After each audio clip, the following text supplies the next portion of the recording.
What is up, everybody? We are live in the UFC's, what is it? Light heavyweight division. Introducing first, fighting out of the blue corner, we have a mixed martial artist holding professional record, 28 wins and 9 losses.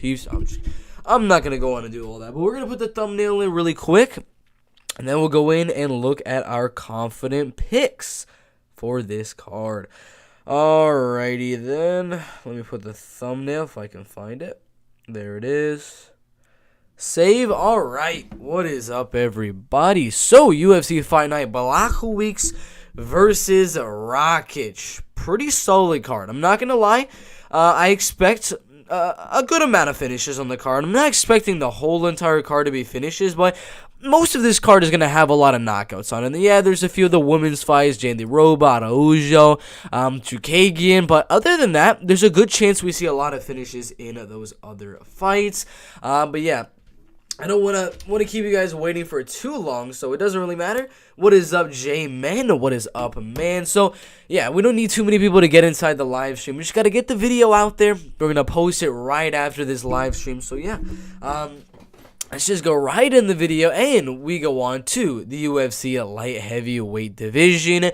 UFC Fight Night, Błachowicz versus Rakić in the light heavyweight division.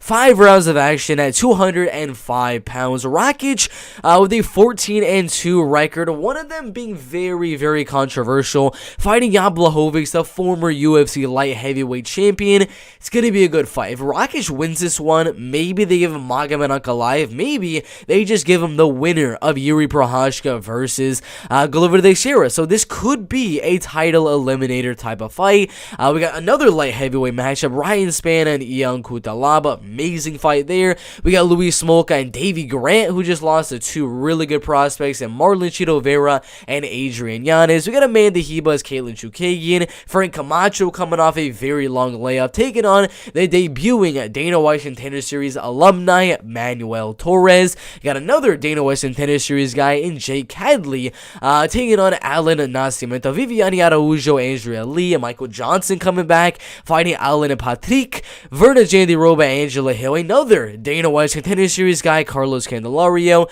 making his debut, fighting an undefeated Japanese prospect, Tatsuro Taira, and we got Andre Pertrowski and Nick Maximov. 2 fights that did get canceled, Laura Murphy, Miesha Tate, that one did get rescheduled, I believe, for UFC pay-per-view, probably 278. I'm pretty sure it's going to be that one. I'm really not too sure what pay-per-view it was. And then Jamal Emmers, Daniel Pineda, not too sure why that one was canceled. But yeah, we got some really solid fights in the card. We can go from the bottom to the top here with 11 fights on the card. We go on to the first one in the UFC middleweight division. Nick Maximov and Andre Pertrowski in the UFC middleweight division. Andre, in the prime of his MMA career, same height, but a little bit of a reach disadvantage for him against Nick Maximov, and this is going to be a wrestler grappler versus wrestler and grappler type of fight, as both guys tend to go out there and look for the submission, look for the ground hunt TKO, or just straight up look to grind out a decision. Now, Andre Pertrowski is not really one of those grinding decision guys. He either gets the finish, or he's the one that actually ends up getting a finish in his fights.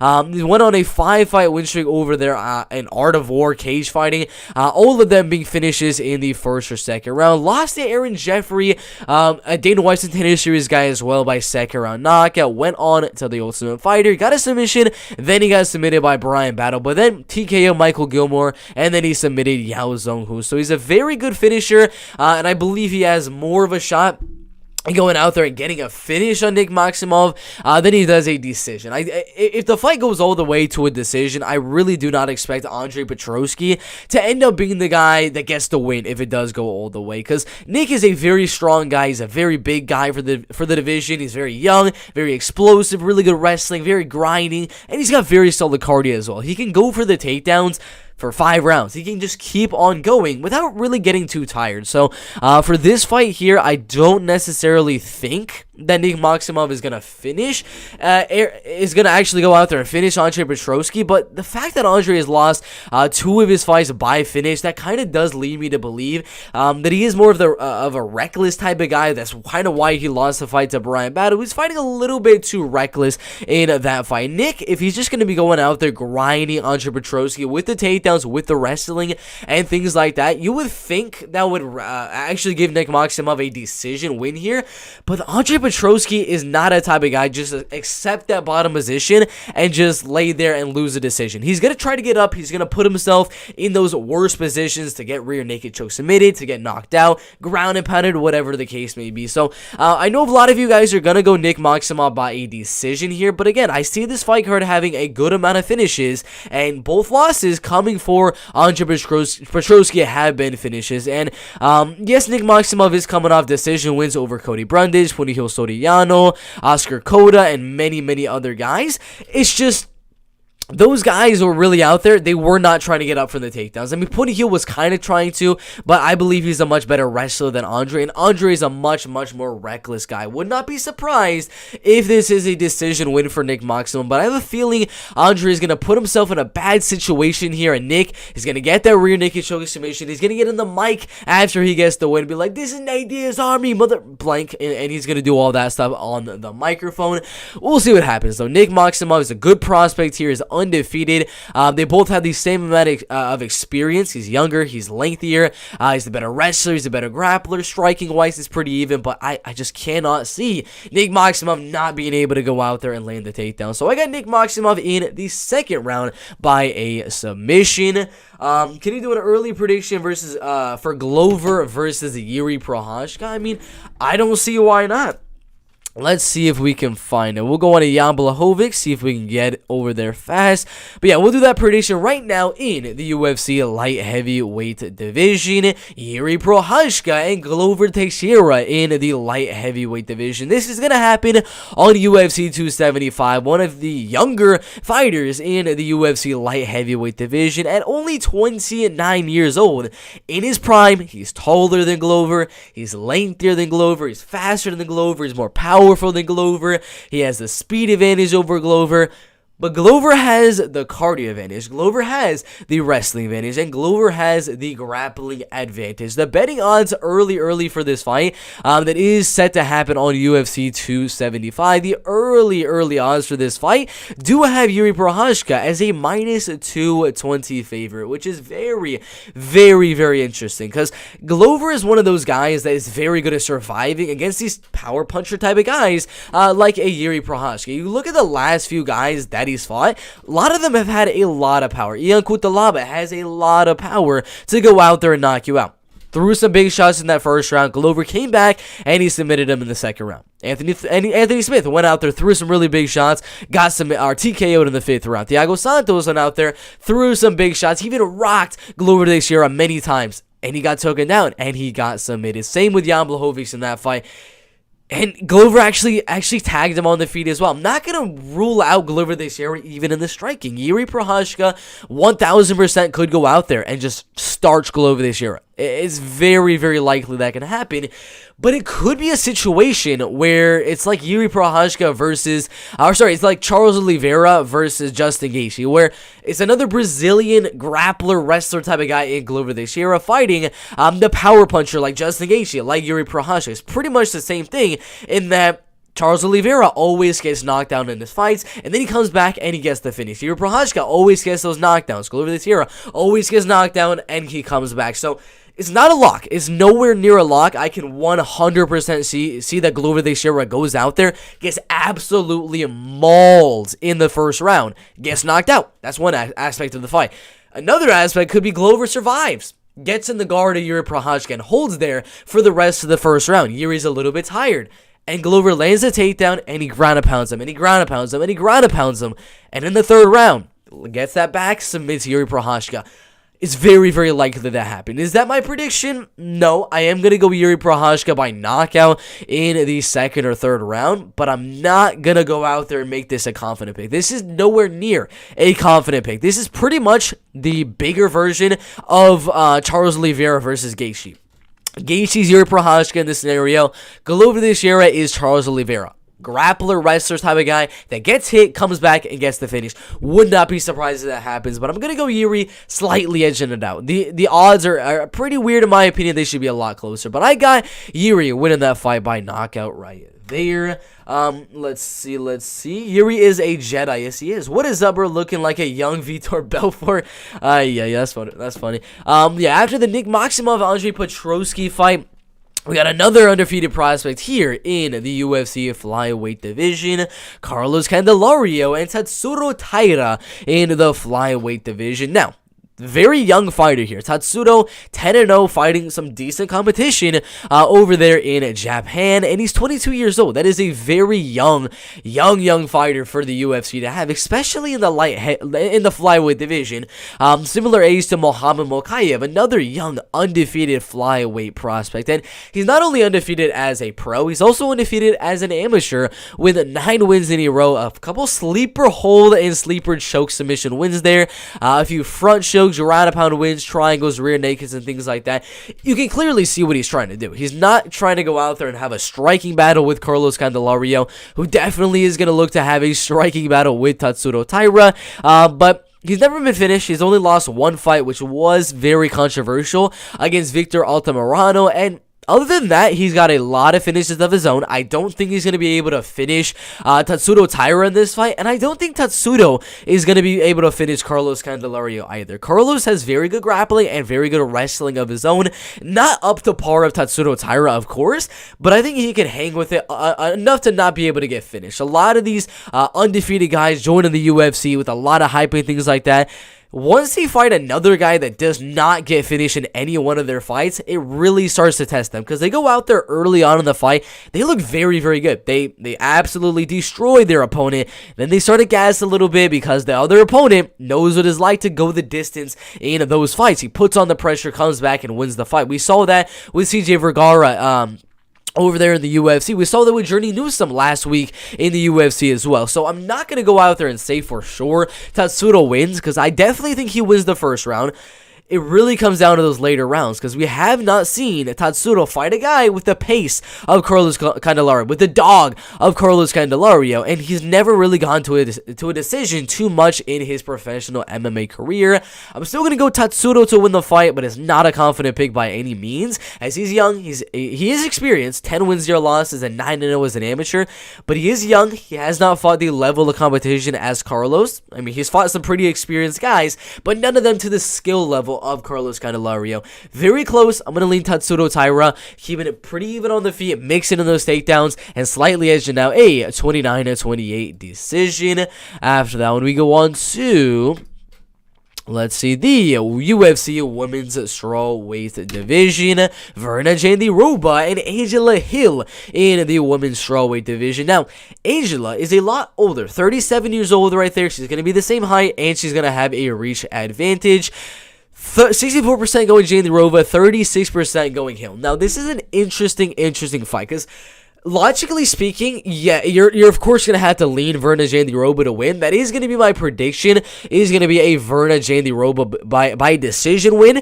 But it's very hard to pick Verna Jandiroba, as the only opponents she's beating are unranked fighters in the UFC. Mallory Martin, Felice Herrig, and the Kanaka Murata right there. None of them anywhere near the level of Angela Hill. And every time she does face one of those opponents that is ranked in the UFC Women's Strawweight Division, like Carla Esparza, like Mackenzie Dern, like Amanda Hebus, she ends up losing those fights by a unanimous decision. So this isn't really a very big step up in competition. It's actually a little bit of a step down from Amanda Hebus to Angela Hill, but it is very, very close, because Angela Hill, she is known to have decent takedown defense. She's not a girl that goes out there and gets dominated on the ground with the wrestling, but she has a lot of close fights. Split decision on Claudia Gadelia, split decision on Michelle Watterson, decision on Tisha Torres, and a split decision on Amanda Lemos. So I am going to go Verna Jandiroba for the fact that she will have the grappling and wrestling advantage, but Angela Hill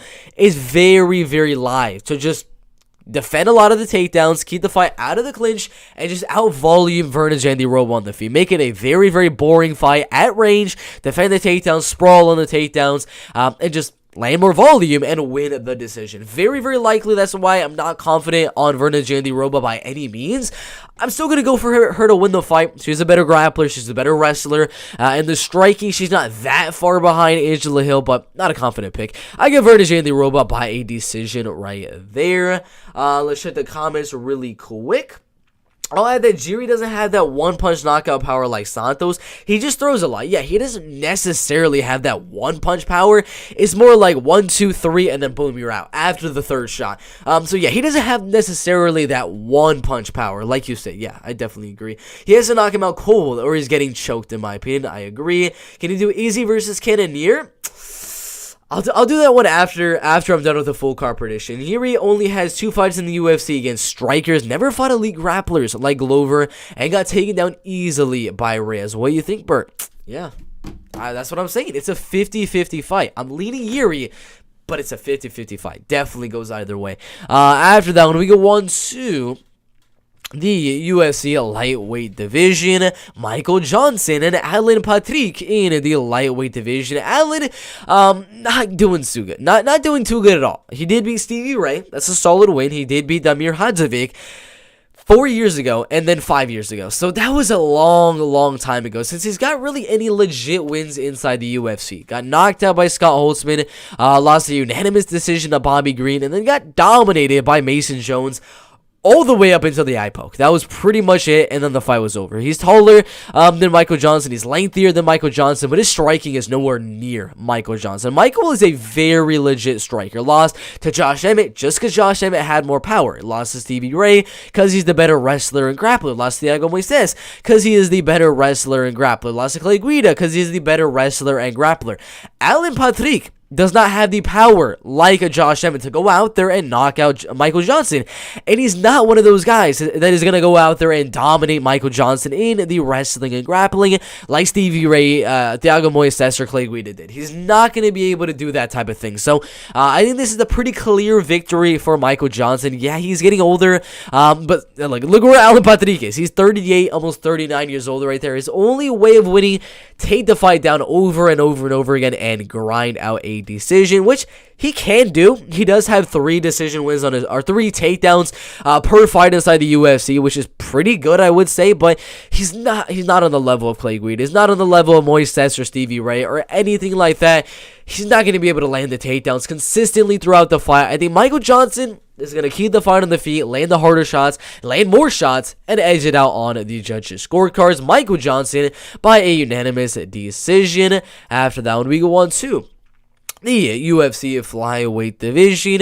Viviane Araújo and Andrea Lee in the flyweight division. Andrea Lee, 33 years old, so she's younger. She's going to have a 2-inch height advantage and a 1.5-inch reach advantage. She's a slight favorite here, but not really by much. The reason she's not like a super big favorite, mainly because of the people that she's losing to.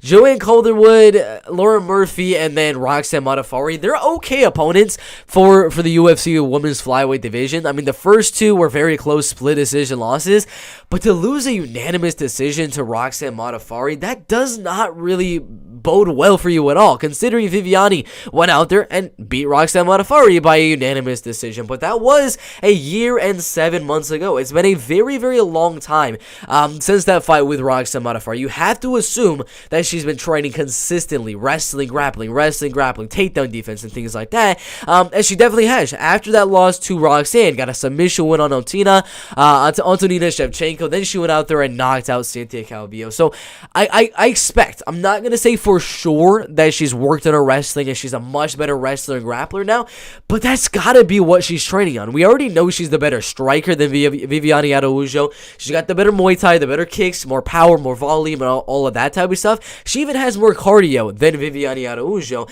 and I'm really expecting that her coaches, I'm hoping, because there's no way that a good coach would just be like, all right, you lost to Roxanne Modafferi, getting out wrestled and out grappled. Let's just not work on any wrestling and grappling. grappling. So she had to have worked on some wrestling and grappling. So I'm not going to say it's a lock here. I'm not going to be like, I'm super confident on Andrea Lee. But I think Andrea Lee, with that 1 year, 7 month time, after getting control in the wrestling and grappling, she could have definitely worked on it enough to be able to defend a lot of the takedowns from Viviane Araújo, keep the fight on the feet, and outstrike her like she did against Cynthia Calvillo.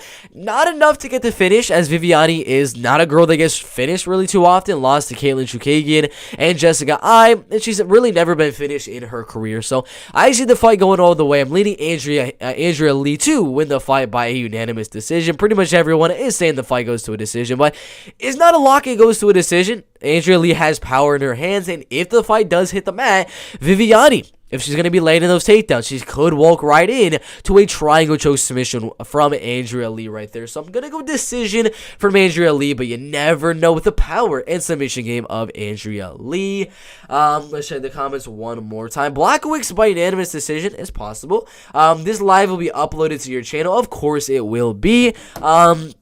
After that, we go on to the flyweight division. Jake Hadley and Alla Nacimento in the flyweight division. Alla Nacimento, 30 years old, in the prime of his MMA career. He's a little bit taller. He's a little bit lengthier than Jake Hadley as well. And he's coming off a loss. Very close. Not really too much happening in that fight with Tagir Ulanbekov. It was a pretty lackluster fight from both guys. I mean, Tagir kind of just went out there, landed the takedowns, and kind of controlled it on the ground for 3 straight rounds and won that decision. But it wasn't dominant. It wasn't like Tagir was going out there and absolutely destroying him, as the strikes were actually in Alla Nacimento's favor. If you look at the first round for Alla Nacimento, it was 10 strikes to 5 strikes. 10 strikes to 5 strikes, 3 to the head for both of them, but a lot of leg strikes there as well. And in terms of the total strikes, he also outlanded him in the first round. Second round, he outlanded Tagir Ulanbekov. And then the third round, yeah, Tagir definitely won that round, but it could be argued that Alla Nacimento possibly would be able to win that fight. He had landed more volume in terms of total strikes. He did land more significant strikes, but the judges mainly gave him the win. Mainly gave Tagir Ulanbekov the win due to that control time. Landed at an 80% takedown accuracy, which was very, very solid in that fight. But it could. I'm very, very likely that Jake Hadley could definitely go out there and do the exact same thing that Tagir Ulanbekov did in that fight right there. But you never really know with a fight like this, because Jake Hadley is a very legit prospect. He's beaten some good guys, beating an Ultimate Fighter competitor in his last fight in Mitch Raposo. But again, it's a very, very weird fight in that Alla Nacimento, yes, he got taken down a lot by Tagir Ulanbekov, and yes, he got controlled by Tagir Ulanbekov, but Allen is still the better striker here than Jake Hadley. He's taller, he's lengthier, he's got more experience, and he's in the prime of his MMA career, and if he's able to land the takedowns, if his coaches have been training the takedown defense after losing to Tagir Ulanbekov by mainly getting out-wrestled and out-grappled, there's a very good possibility Alla Nacimento can edge out a very close, very, very close 29-28 decision. Now, that is not going to be my prediction. My prediction is going to be Jake Hadley 29-28 decision, edging out 2 of the rounds, just taking the fight down and ground and pounding. But it's not a lock. It's not a super confident pick, as if Allen can just land some big shots in the feet before Jake Hadley takes him down, and if Jake doesn't do really anything on the ground, Allen can definitely steal the round on the judges' scorecards. Definitely think the fight goes all the way. Jake Hadley's not going to finish Alla Nacimento. Allen, I don't even remember the last time he's been finished, so I see the fight going all the way. Slightly leading. Not a confident one, but I'm slightly leading Jake Hadley by a decision. After that one, we go on to the lightweight division. Frank Camacho and Manuel Torres in the lightweight division. Manuel, 27 years old. He's the same height as Frank Camacho, and he's going to have the same reach as Frank Camacho. He's a finisher. 12 wins and 2 losses. 3 first-round finishes in a row. Lost to 2 guys right here. I mean, not the best guys. Heel hooked. And then I'm really not too sure how he lost that one right there, but he's got a lot of finishes on his record. 6 submissions, 5 knockouts, and then 1 decision, and both the losses coming by a submission right there. Frank Camacho, a guy that does get finished in a lot of his fights. Got knocked out by Justin James, got submitted by Benil Dariush, and he got knocked out by Jaf Neal. But aside from Justin James, this is a very elite group of guys. Jinglian Lee, a top 15 UFC welterweight. Drew Dober, former UFC top 15 lightweight. Jaf Neal, top 15 welterweight. Benil Dariush, top 5 UFC lightweight fighter. These are very legit guys that Frank Camacho is losing to recently, and it wasn't like they were they were kind of dominating him in the fight, in terms of like the Benil Dariush fight, the Jaf Neal fight, and things like that.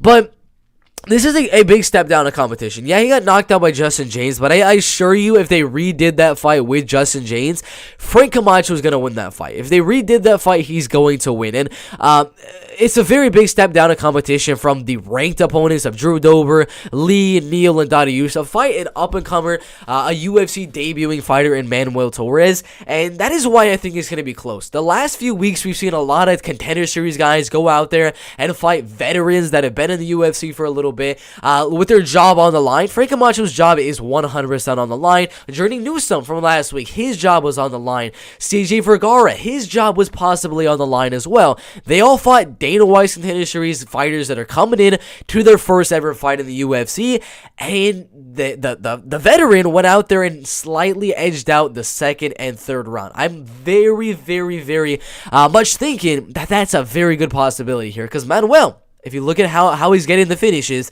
and when he is getting the finishes, first round, and first round is either going to be Manuel Torres goes out there and finishes Frank Camacho early on in that first round, or we have a very close decision. Because, yeah, Manuel, I for sure think he's going to win that first round, but once it gets to the later rounds, the second and third round, where Frank is going to use his experience, his veteran aspects of the game, fighting very legit guys, he's going to use all the past experience to kind of help him win those later rounds, like Jordan Newsom did against Fernie Garcia.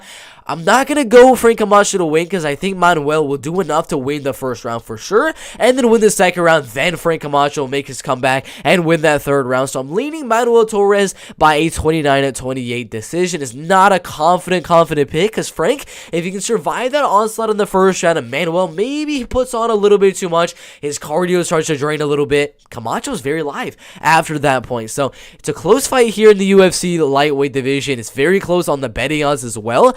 Having Manuel Torres at minus 135. It could go either way. I'm going to go Manuel Torres by a 29-28 decision. After that one, we go on to, let's see, the UFC flyweight division. Caitlyn Chukagi and Amanda Hebus in the flyweight division. Caitlyn Chukagi, decision machine. That's all you really got to call Caitlyn Chukagi, because you look at all of her wins. Let's just go down here. 14 decision wins, 2 knockouts, and 1 submission win. One of those knockouts was in her second fight. The submission was in her 4th fight, and the other knockout was in her, I believe, 7th fight. Since then, decision win. Every one of them has been a decision. Yeah, she's not going to get a finish. And Amanda Hebus, yeah, she has been finished before by Marina Rodriguez and by Poliana Viana. Again, Caitlyn Chukagi does not have the power of Marina Rodriguez. Marina is one of the most powerful fighters in this women's strawweight division. Now they're in the flyweight division, but still, it is very, very live that Amanda Hebus could win. She's the better grappler. She's got the better submission skills. But if you look at what she's using the submission skills on, Paige Van Zandt, Randa Marcos, Emily Whitmar, and then Jennifer Gonzalez Araneda, none of those girls near the caliber of Caitlyn Chukagi. She's not going to be able to go out there, take down Caitlyn, and dominate her on the ground. It's going to be a striking fight, because Mackenzie Dern, Vernon Jane Rowe, those are pretty much striking fights where Amanda Hebus was able to outland her opponent and win the decision. This time it's the different thing. She needs the fight to hit the ground. If it doesn't, it's going to be a striking fight, and Caitlyn Chukagi with the volume advantage, with she just has the better striking, in my opinion. Maybe Amanda has the power advantage, the submission advantage, and things like that. That would kind of lead me to believe her main path to victory would be by finish, but Only girls to really finish Caitlyn Chukagi are Jessica Andrade and Valentina Shevchenko. Hebus is no Valentina or Jessica Andrade. I see the fight definitely going all the way, and I see Amanda walking into a lot of shots due to the height advantage, especially, and then the reach advantage for Caitlyn Chukagi. She's going to pick apart Amanda Hebus at range, land the more volume, the more effective strikes, and win the fight by a 29-28 decision. After that one, we go on to the UFC Bantamweight division. Louis Smoka and Davey Grant in the the Bantamweight division. Davey Grant coming off 2 losses to legit guys, Marlon Chito Vera and Adrian Yanez. The Adrian Yanez one was a split decision. Amazing. That's all I gotta say for that one. You losing a split decision to Adrian Yanez is nothing to be mad about, and losing to Marlon Vera, especially when you already beat Marlon Vera, that is also not a thing to be really mad about, because Marlon, we just saw him go out there after that Davey Grant fight, and look who he beat. Frankie Edgar. He knocked him out, and he knocked down Rob Font so many times. He beat Frankie Edgar and Rob Font better than he beat Davey Grant. He beat Sean O'Malley better than he beat Davey Grant. That is very impressive right there. But, yeah, so Davey Grant is going to be the better striker. He is going to be the more powerful guy. I'm pretty sure he's going to have the height. Is he going to have the reach advantage? Yeah, it's going to be the reach advantage for him by half an inch. And the height advantage goes Louis Smoka. Maybe in terms of just sheer submission game, Louis Smoka might have the advantage in terms of that. But Davey Grant, yeah, he's been submitted before in the past. He lost to Manny Ramirez and Damian Stasiak by submission and Chris Holzerick by submission. His grappling and wrestling is decent. I don't expect Louis Smoka to go out there and dominate Davey Grant on the feet. It's just going to be a striking fight, and I'm 100% expecting a finish. I think Davey Grant is going to use what he did against Martin Day and Jonathan Martinez. Throw a big left hook in the second round, land right on Louis Smoka, right here on the temple, and knock him out cold. Now, it could be on the chin. That's not really the thing I have to be predicting. I just got to predict the outcome. So I'm going to go Davey Grant to get the knockout in the second rounds. After that one, we go on to the UFC light heavyweight division. Ryan Spann and Ion Kuttalaba in the light heavyweight division. Now, Ryan Spann gets finished a lot. He's 30 years old. He's going to be a lot taller. He's going to be a lot lengthier. He's getting finished a lot, though. Johnny Walker laid those elbows to the side of the head. A few of them look like they were to the back of the head, but whatever the case may be. He lost in the first round there to Johnny Walker. He got submitted in the first round by Anthony Smith. And if you go down the list, way down here, got knocked out in the first round to Carl Robertson, and then lost a few decisions, but mainly a lot of these losses are happening in the very first round. If it does not happen in the first round, he tends to get finished in the second round, or the fight goes all the way, because the only fight that really went all the way was the Leo Light fight and then the Trevin Giles fight, which was a pretty close one back then. But I'm definitely expecting a finish here. I think there's a possibility, not a very big one, but there is a possibility Ion Kuttalaba could get a decision here. He did lose to Magomed Ankalaev by knockout, Glover Teixeira by submission, Magomed Ankalaev by knockout again, Jared Cannonier by decision, and then Misha Sirganov by a submission. And pretty much all of his wins are finishes, 12 knockouts, 2 submissions, and then 2 decisions. But he's coming off 2 fights that went all the way. Dustin Jacoby and Devin Clark. Both fights, he was not able to get the finish. Because after that first round in the Jacoby fight, he was gassed. In the Devin Clark fight, it was kind of just a wrestling and ground and pound type of fight. And Devin Clark was able to survive. Am I saying Ryan Spann is going to be able to survive Ion Kuttalaba? Most likely not. But if Ion Kuttalaba is gonna go out there and play it a little bit more safe, which I actually have a feeling he might. Like his coaches might have looked at that fight with Dustin Jacoby, and that he kind of just threw it all out there in the first round, and he got gassed in that fight. His coaches might be telling him for this fight with Ryan Spann to preserve a little bit of the energy for the later rounds, and to go out there in the later rounds, then put on the pressure, look to dominate the fight in those rounds. So my prediction still is going to be a first round knockout win for Ion Kuttalaba. I think he's going to land that big shot on the feet or get the takedown and ground upon TKO Ryan Spann. But if he gets past that first round and we get an Ion Kuttalaba that's pretty tired, I still think Ian Kuttalaba is going to win, but I don't think he's going to be able to finish it after that point. After the first round, Ian Kuttalaba's finishing ability kind of goes out the window at that point. So yeah, it's either an Ian Kuttalaba first round knockout or an Ian Kuttalaba just very, very cardio-induced, like, decision type of thing right there. But yeah, Ryan Spann's main way of winning is going to be against that very tired Ian Kuttalaba in the later rounds, and just kind of using that height, using that range to out-volume and pick apart Ian Kuttalaba from range. But again, even in those later rounds where he is tired, he can still land the takedowns. So even if Ryan Spann is fighting that tired Ian Kuttalaba in the later rounds, it's not guaranteed he's going to be able to keep the fight on the feet without getting taken down. So I'm going to go Ian Kuttalaba by knockout in the first round right there. After that, we go on to another fight in the light heavyweight division. Jan Błachowicz and Alexander Rakić in the light heavyweight division. Alexander Rakić, the more volume guy. He's got the better kickboxing skills. Wrestling pretty even. Jiu-jitsu pretty even. Actually, submission-wise, I would say Jan Błachowicz. Wrestling-wise, I would say Alexander Rakić. So it is pretty even, but I would say just that straight-up takedowns, I'll probably go Alexander Rakić. Cardio, I'll probably go Alexander Rakić as well. Volume, I'll go Alexander Rakić. Technique, I'll go Alexander Rakić. Speed, I'll go Alexander Rakić. Height goes Alexander Rakić. Power goes Jan Błachowicz. So pretty much everything in this fight goes Alexander Rakić, except for power and except for submission skills. So yeah, the main way of winning for Jan Błachowicz would be to go out there and look for that knockout, look for the Polish power to land like it did on Corey Anderson, like it did on Dominic Reyes, like it did on Luke Rockhold, and so many other guys. Or for the fight to hit the mat and him to submit guys like Nikita Krylov, Devin Clark, and then so many other guys. I mean, half of his wins are by submission. 9 submission wins right there. So he needs a finish. That's my prediction here, is that Jan Błachowicz most likely needs a finish here. He's a lot older. His cardio's not better. He's just overall not the better fighter. If it goes to a decision, Rakić is going to win that fight. So my prediction here is going to be Rakić keeping the fight at range, using that height advantage, and just kind of going in and out, landing the leg kicks, body kicks, and things like that.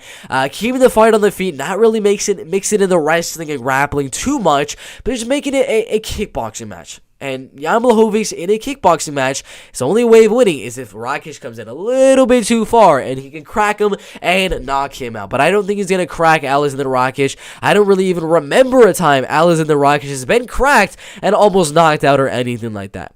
The only time he's lost was Volkan Oezdemir, and I don't think he lost that fight. The other one, I couldn't even find film on that fight, so we really don't know. But yeah, I think the fight goes all the way. I got Rakić by a unanimous decision. That is my full card prediction for UFC Fight Night Błachowicz versus Rakić. I have Alexander Rakić winning. I got Ian Kuttalaba, Davey Grant, Caitlyn Chukagi, Manuel Torres, Jake Hadley, Andrea Lee, Michael Johnson, Fernando Jandy Roba, Tatsuro Taira, and Nick Maximov. But out of all the people that I just mentioned, the guys that I'm really not super confident in are Tatsuro Taira, Verna Jandy Roba, Jake Hadley, and then, yeah, Manuel Torres. Those are the guys that I can definitely see that underdog winning. Those are very, very close. That is a full card prediction. Hit the like button, subscribe, and we'll see you in the next one. Let's go. After that, when we go on to, again, the UFC light heavyweight division, UFC Fight Night Błachowicz versus Rakić, most confident picks. Now, there's only 11 fights on the card. We've been used to having the 13 fights on the card, the 15 fights on the card, like we had for UFC 274. But this one has a little bit less, so it's going to be a slightly shorter video. But we're going to go through every single fighter on this card, and we're going to give our confidence rating. Now, for the first fight with Jan Błachowicz, Alexander Rakić, for Alexander Rakić, it's not a super confident pick by any means. Jan has that finishing ability. He has the knockouts. He has the submissions on his record to make it a very, very interesting fight. So this one is going to be it's going to be a slightly confident pick. I'm not confident, I'm not super confident, and I'm not just slightly leaning at Alexander Rakić. It's a slightly confident pick at that point, because he's better everywhere except for on the finishing ability. Jan Błachowicz has the better finishing ability. Everywhere else, Alexander Rakić has the advantage. So I'm slightly confident on Alexander Rakić. Ryan Spann, Ian Kuttalaba. I'm confident on Ian Kuttalaba. I'm not slightly leaning. I'm not slightly confident, but I'm not super confident either, because if he gasses out, Ryan Spann is a live underdog in the later rounds. But I am confident on young Kuttalaba. He's got the better wrestling. He's got more power in his hands. He's got the better ground and pound. Throws more volume. And Ryan Spann gets finished in a lot of his fights. So I am confident on young Kuttalaba. Davey Grant, another confident pick, I would say. I'd have Davey Grant there. He's a better striker. He's got more power. He throws more volume. He's got the takedown defense at this stage in his career. Making very, very, very close striking battles with both Adrian Yanez as well as Marlon Chito Vera. Yeah, it's a very, very close one there for Davey Grant. Caitlyn Chukagi and Amanda Hebus. Caitlyn is just a slight lean. She's not a slightly confident or anything like that. She's just a slight lean, because if Amanda Hebus can somehow manage to get the fight to the ground or something like that, she can control the fight there for a little bit. And Amanda, all she really needs is a few big shots on the feet to edge out the decision. So it's a close one there. Definitely going Caitlyn Chukagi. But again, it's just a slight lean. Not a confident pick or anything like that. Yeah, it's a confident picks video, so I have to say the word confident, of course. Frank Camacho versus Manuel Torres. Yeah, slight lean. Not a confident pick, not a super confident, just a slight lean on Manuel Torres. It's been a long layoff for Frank Camacho in the past 2 years. I think he hasn't fought for, so he could go out there with a lot better striking, a lot better wrestling. We don't know what he's going to go out there looking like. I do have Manuel Torres winning. It's just a slight lean. It's not a confident pick. Jake Hadley, Alla, Nacimento. Slight lean again, not a confident pick. The main reason is Alla Nacimento is very good at just outlanding his opponents. Even if they are taking him down, he still is able to outland them from the bottom. He's still able to outland them in terms of significant strikes and just regular strikes. So either way here is not going to be a confident pick whatsoever. Jake Hadley, I think, will win the fight. But it's just a slight lean. It's not a confident pick. Viviane Araujo, Andrea Lee, another one. It's not at all confident. So again, Andrea Lee, slight lean. Just another one of those fights, because if Viviane can go out there, land the takedowns, and control the fight, she can win. If Andrea Lee can defend the takedowns, keep the fight on the feet, she can win. So, another slight lean. There's really not too many confident guys on this card. Michael Johnson, Alan Patrick.